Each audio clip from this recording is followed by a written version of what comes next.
Olá pessoal, estamos iniciando a nossa última aula assíncrona do nosso período letivo, né, da disciplina de CTS, neste quadrimestre, abordando a questão da Covid, a relação da Covid com a ciência, com a tecnologia e com as instituições políticas.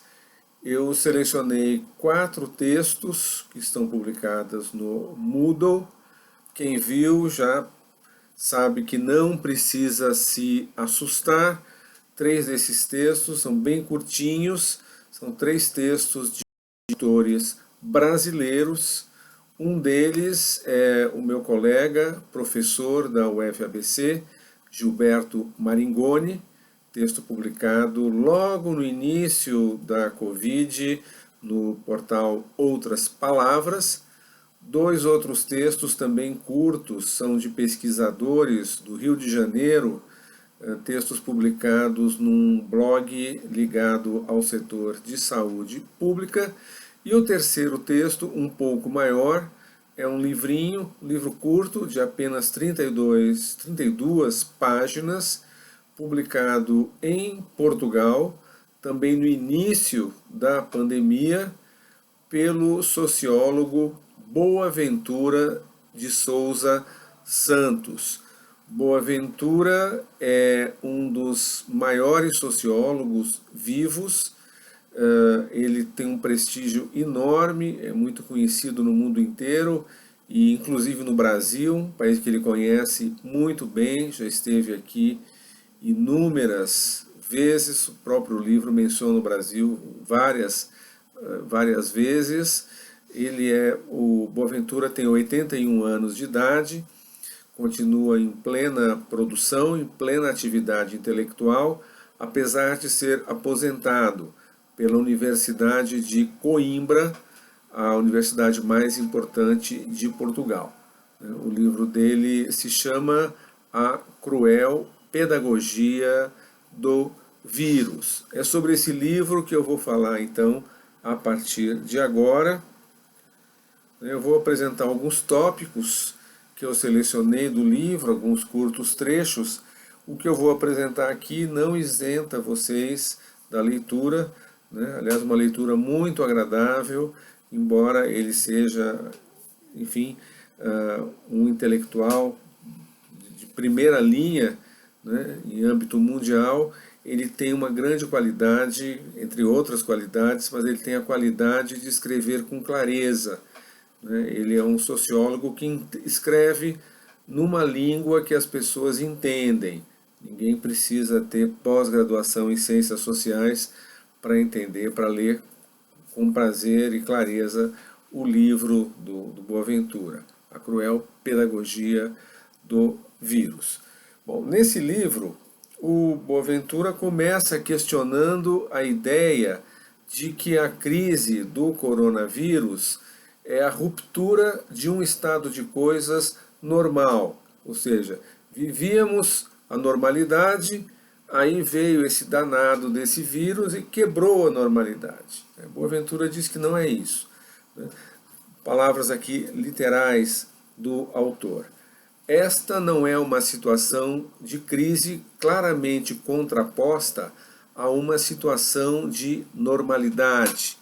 Desde a década de 1980, à medida em que o neoliberalismo foi se impondo como a versão dominante do capitalismo, e este foi se sujeitando mais e mais à lógica do setor financeiro, o mundo então tem vivido em permanente estado de crise.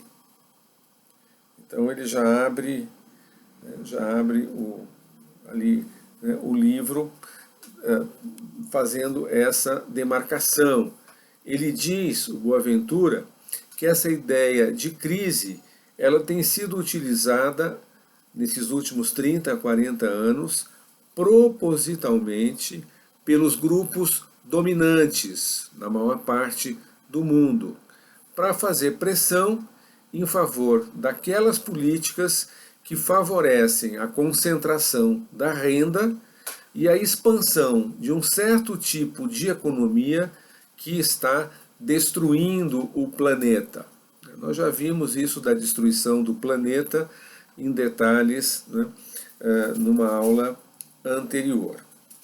Diz o Boaventura, como resultado do predomínio do atual modelo de capitalismo, o sistema público da maioria dos países, especialmente o sistema de saúde pública da maioria dos países, se encontrava despreparado para enfrentar a pandemia no momento em que ela surgiu.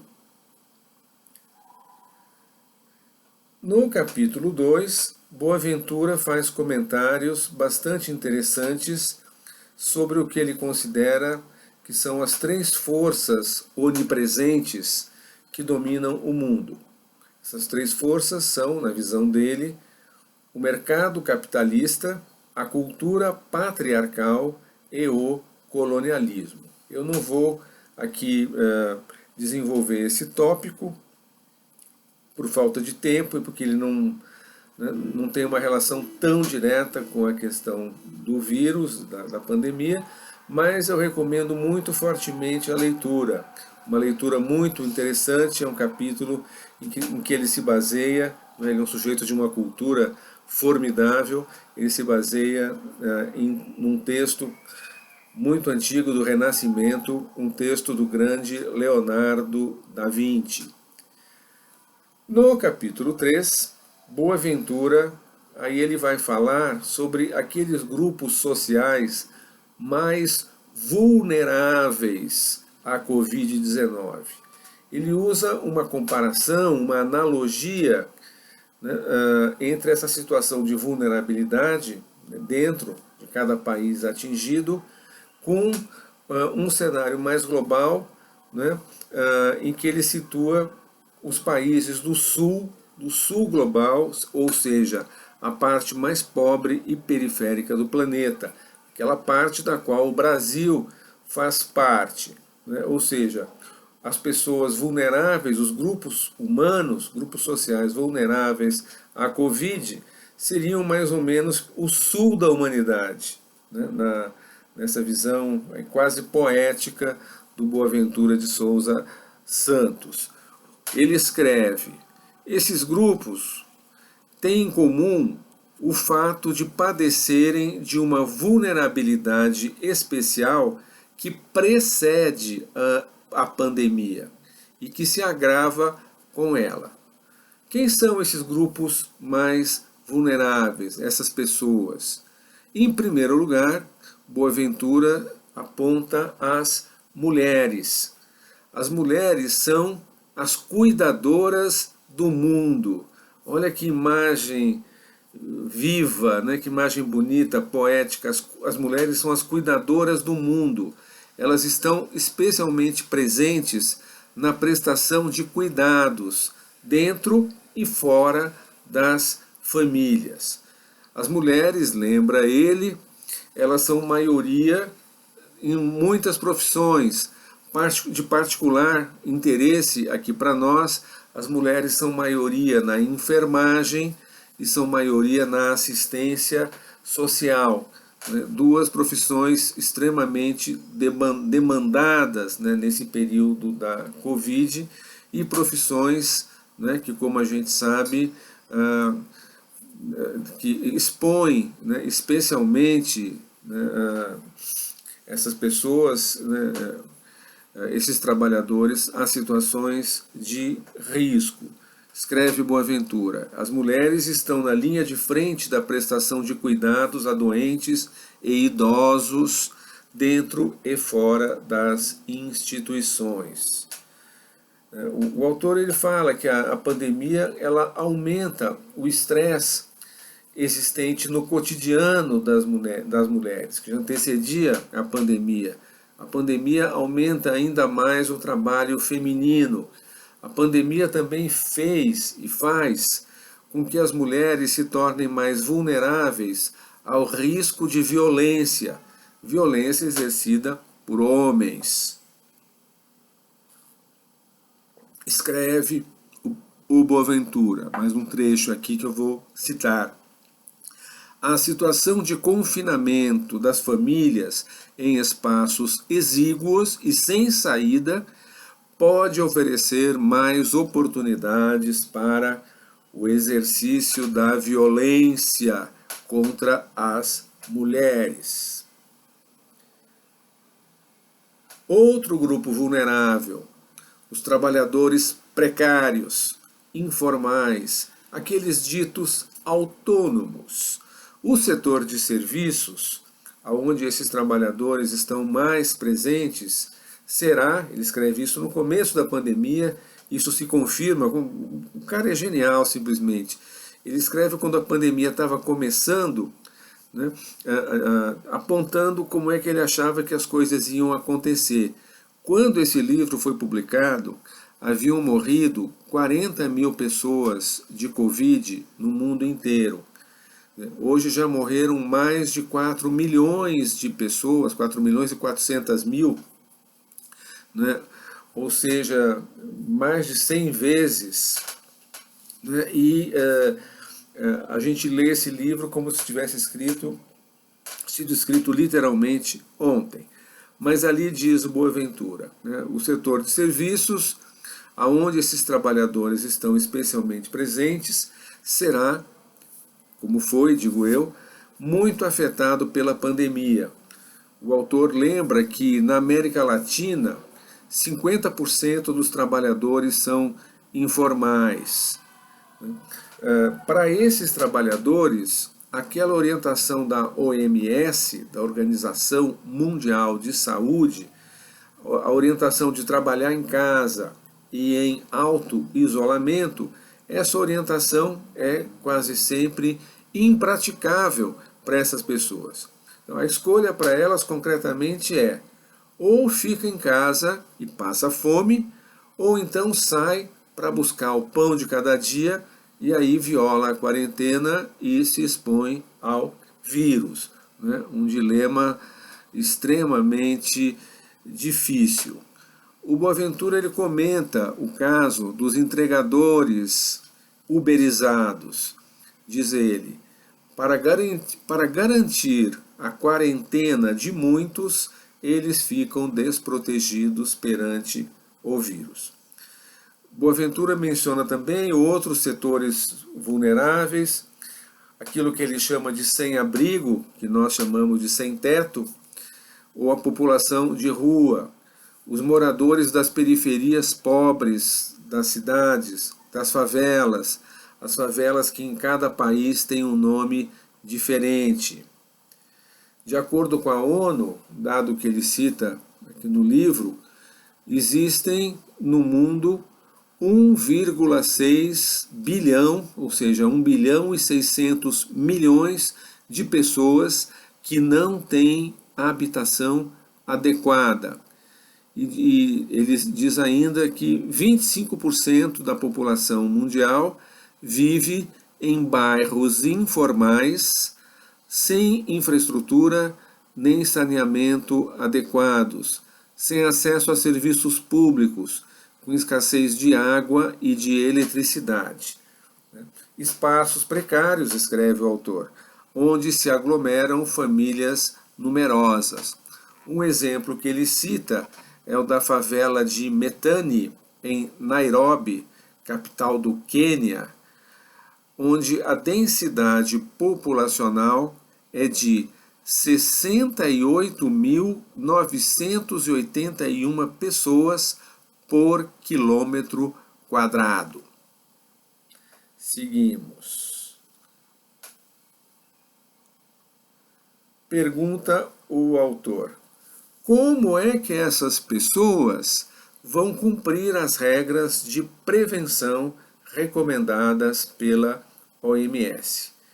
De certa forma, essas pessoas já viviam em quarentena antes do coronavírus.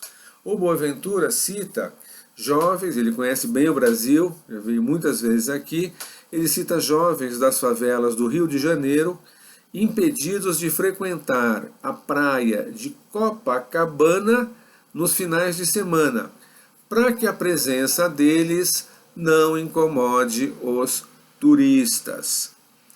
Entre os setores vulneráveis, o autor do livro também cita aquelas pessoas internadas em campos de refugiados, os imigrantes sem documentos e as populações deslocadas internamente em função de conflitos. Por exemplo, a guerra civil na Colômbia, aqui próximo à fronteira do Brasil, deslocou milhões de pessoas de áreas rurais, fugindo dos conflitos entre os guerrilheiros de um lado, do outro lado o exército e as milícias de extrema direita. Essa guerra civil já terminou, mas esses deslocados ainda não voltaram, na sua grande maioria, para suas casas, para suas fazendas, áreas rurais onde viviam. Aqui, seguindo, grupos vulneráveis, os deficientes físicos, que dependem dos cuidados de outras pessoas para sobreviver. Às vezes essas pessoas que cuidam desses deficientes acabam sendo as mesmas que transmitem o vírus, aconteceu com muita frequência.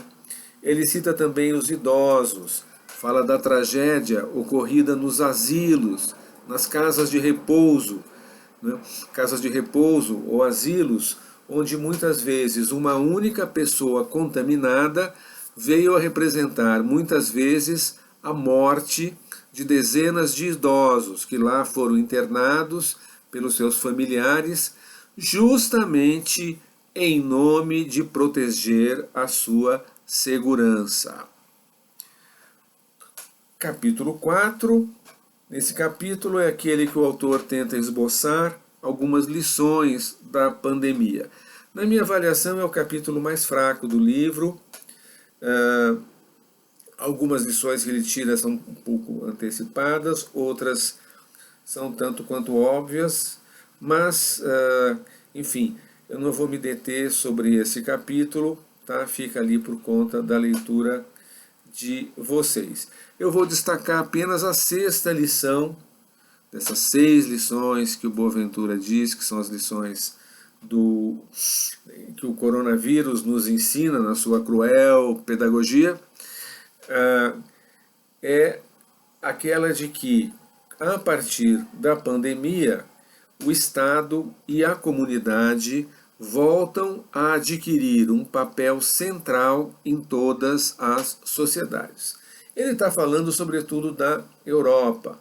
Em escala global, existem nuances, existem diferenças aí, como a gente sabe. O Boaventura ele lembra elementos de uma das teorias que ele desenvolveu em outras obras.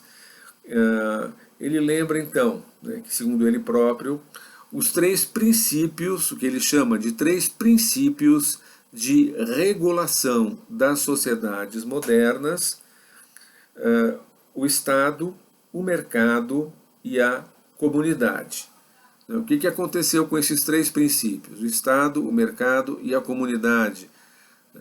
Diz ele, nos últimos 40 anos, no período do neoliberalismo, nesses últimos 40 anos foi dada prioridade absoluta aos princípios do mercado, em detrimento, ou seja, em prejuízo do Estado e da comunidade.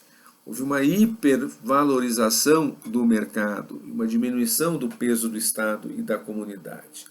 Boaventura fala da mercantilização da vida coletiva, com a privatização de uma infinidade de atividades, privatização dos serviços públicos em geral, dos correios, da eletricidade, da água e do esgoto, a privatização da educação e da saúde, especialmente, tem a ver aqui com o nosso assunto.